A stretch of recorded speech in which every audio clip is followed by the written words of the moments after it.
Hello everyone. This is English Tutor Hub official channel and welcome. In today's video, we're going to be looking at punctuation mark, comma. So let's dive in. Comma is punctuation mark that groups and separates words within a sentence. Comma is a punctuation mark that groups and separates words within a sentence. It indicates pause. It indicates pause. Below are some of the most common comma use cases. Below are some of the most common comma use cases. Number one, use comma before and, but, or nor.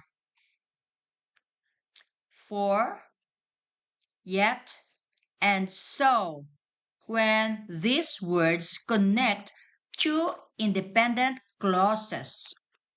Use a comma before and, but, or, nor, for, yet, and so when these words connect two independent clauses. Example, I was forced to carry the bricks, so I was very tired. I was forced to carry the bricks, so I was very tired. Number two, use commas to separate items in a series. Use commas to separate items in a series.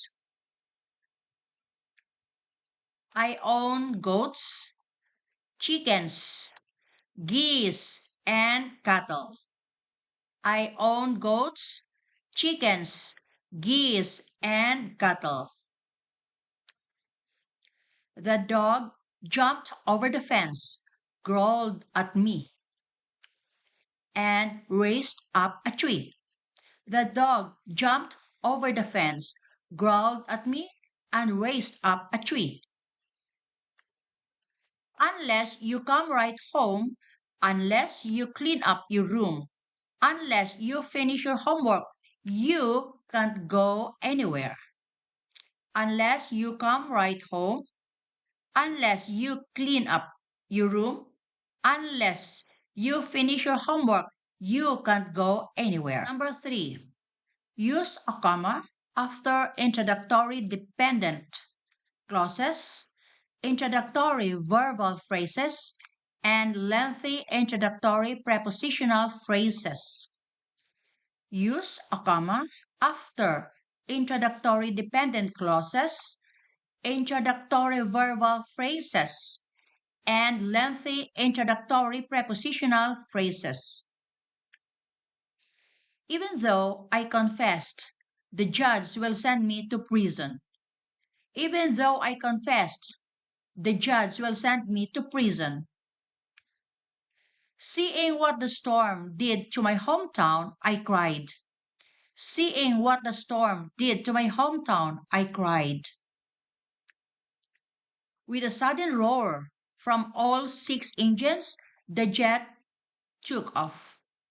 With a sudden roar from all six engines, the jet took off.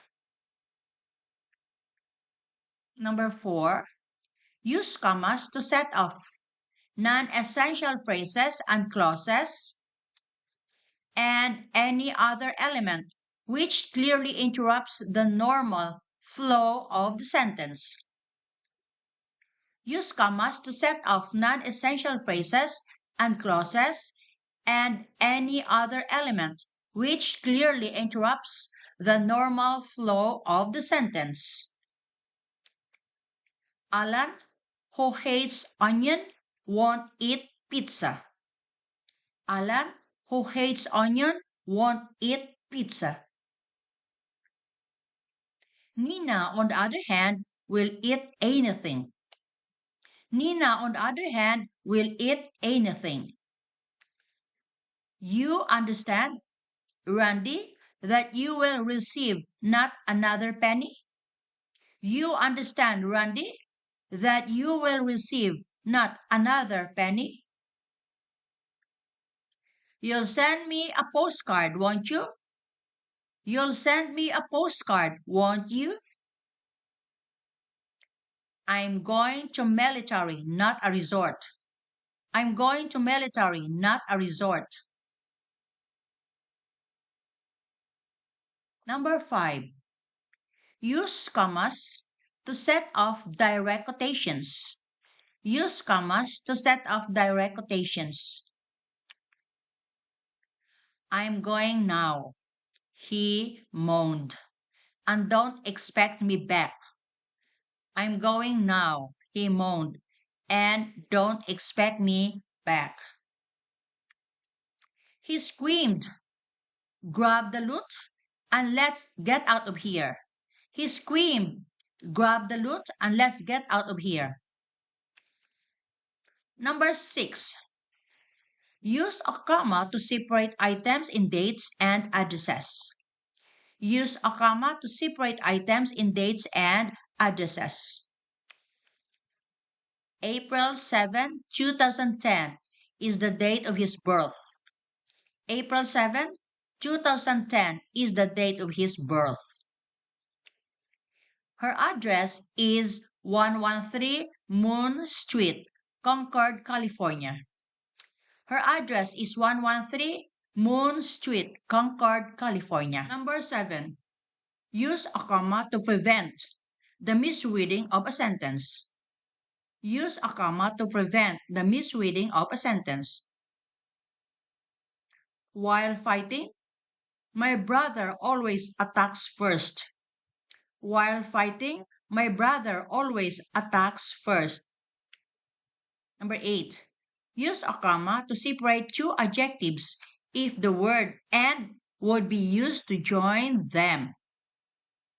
Use a comma to separate two adjectives if the word and would be used to join them. It was an old, dilapidated house. It was an old, dilapidated house. It was an old blue house. It was an old blue house.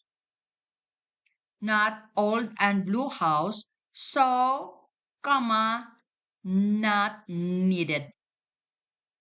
So, there you go guys. This video ends here and thanks for watching.